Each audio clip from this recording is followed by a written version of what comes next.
महत्त्वपूर्ण विषय प्रदेश अस्पतालहरू पूर्ण रूपमा सक्षम नहुँदासम्म देशभरका बर्न बिरामीलाई कीर्तिपुर बर्न अस्पतालमा निशुल्क र शीघ्र रिफर अनि ट्रान्सफर गर्ने राष्ट्रिय संयन्त्र सरकारले तत्काल लागू गर्न सक्दछ। बर्न उपचारमा प्रत्येक मिनेट निर्णायक हुन्छ। कीर्तिपुरमा बिरामी एम्बुलेन्सबाट वार्डसम्म करिब 1.5 मिनेटमै पुग्छन्, तर मल्टी फेसिलिटी सरकारी अस्पतालहरूमा बर्नका लागि अपरेसन थिएटर र उपचार प्रणालीको अभावको कारण घण्टौँ ढिलाइ हुन्छ।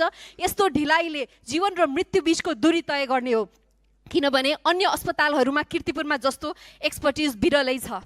प्रारम्भिक अनुसन्धान नगरी दिइने सामान्य निर्देशनले समस्याको समाधान गर्दैन, बरु स्रोत साधन र समयको दुरुपयोग मात्र हुन पुग्दछ। त्यसैले सरकारसँग मेरो आग्रह छ, पहिलो अनुसन्धान गर्नुहोस्, समस्या जहाँ छ त्यहाँ नीतिगत प्रहार गर्नुहोस्। लक्ष्य पहिचान नगरी अन्धधुन्द निर्देशन जारी गर्ने भन्दा पनि एभिडेन्समा आधारित निर्णय मार्फत परिणाम दिने शासनको अभ्यासको लागि पर्नुहोस्। कीर्तिपुर हस्पिटलको 8 करोड रुपैयाँ रेड बुकमा आए पनि पछिल्लो सरकारमा त्यो अहिलेसम्म प्राप्त नभएको पनि उहाँहरूले मलाई जानकारी गराउनु भएको छ। अब अर्को विषय, हिजो मैले केएमसी हस्पिटलमा जेन्जी आन्दोलनका क्रममा गम्भीर घाइते हुनुभएका दौलत थापाको परिवारसँग भेटे।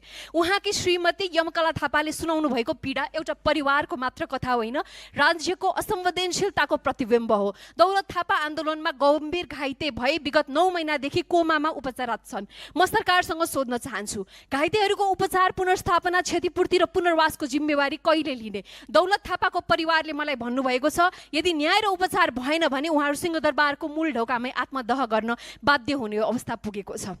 यो उहाँहरूले भन्नुभएको मात्र विषय होइन, म आफै गएर हेर्दा पनि गम्भीर स्थिति छ, किनभने यो कुनै एउटा परिवारको एक्युट डिप्रेसनको मात्र विषय होइन, अस्पतालको शय्यामा र घरमै उपचार गराइरहेका थुप्रै घाइतेहरूको साझा पीडा हो। झन् दुःखद कुरा त के छ भने जेन्जी आन्दोलनका घाइतेहरू आफ्ना गुनासा लिएर सिंहदरबार पुग्दा तपाईँ राष्ट्रिय स्वतन्त्र पार्टीको सदस्य लिने हो कि होइन भन्ने प्रश्नको सामना गर्नु परेको पनि सङ्घर्ष समितिले जनाएको छ। यो लोकतान्त्रिक राज्यको लागि अत्यन्तै लज्जास्पद अवस्था हो। न्याय र राज्यका ढोकाहरू कुनै राजनीतिक दलको सदस्यताले खुल्ने होइन, ती प्रत्येक नागरिकका लागि समान रूपमा खुला हुनुपर्छ। यो सरकार कुनै दुई शक्तिशाली व्यक्तिको राजनीतिक यात्रालाई सहज बनाउन बनेको होइन। यो सरकार कुनै व्यक्तिलाई काठमाडौँ महानगरबाट सिंहदरबार र नक्खुबाट कुनै पार्टीको सभापति बनाउनको लागि पनि बनेको होइन। एकपटक शहीद र घाइते परिवारलाई भेट्नुहोस् प्रधानमन्त्रीज्यू।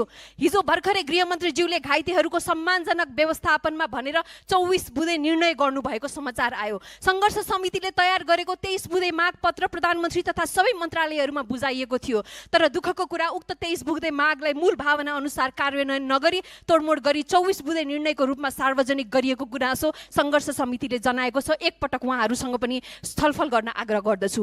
यसले धेरै घाइते र शहीद परिवारको वास्तविक समस्या समाधान गर्नुको साटो नयाँ अन्याय र विभेद सृजना गरेको छ, किनभने आन्दोलनको क्रममा धेरै घाइतेहरूको क्लाभिकल बोन भाँचिएको छ, रिब्स फ्र्याक्चर भएका छन्, टाउको हात खुट्टा लगायत शारीरिक विभिन्न अङ्गमा गम्भीर चोट बेहोरेका छन्, कतिपयको शरीरमा अझै पनि गोलीको छर्रा रहेका छन्। चिकित्सकहरूले भारी काम नगर्न स्पष्ट सल्लाह दिएका छन्। यसकारण उनीहरू प्रहरी सेवा, नेपाली सेना, निजामती सेवा तथा अन्य धेरै रोजगारीको अवसरबाट वञ्चित भएका छन्। दैनिक जीवनयापन समेत कठिन बनेको छ, तर राज्यले यस्ता वास्तविक पीडालाई व्यवस्था गर्दै गम्भीर र अति गम्भीर घाइतेलाई मात्र प्राथमिकता दिएको छ। यो न्यायोचित होइन। सरकारले घाइतेहरूलाई ए, बी, सी र डी वर्गमा विभाजन गरेको छ, तर विशेष गरी बी, सी र डी वर्गका घाइतेहरूको शारीरिक अवस्था र समस्या धेरै हदसम्म समान प्रकृतिका छन्। यस्तो अवस्थामा कृत्रिम रूपमा वर्ग विभाजन गरी सेवा सुविधामा ठुलो विभेद गर्नु अन्यायपूर्ण हुन्छ।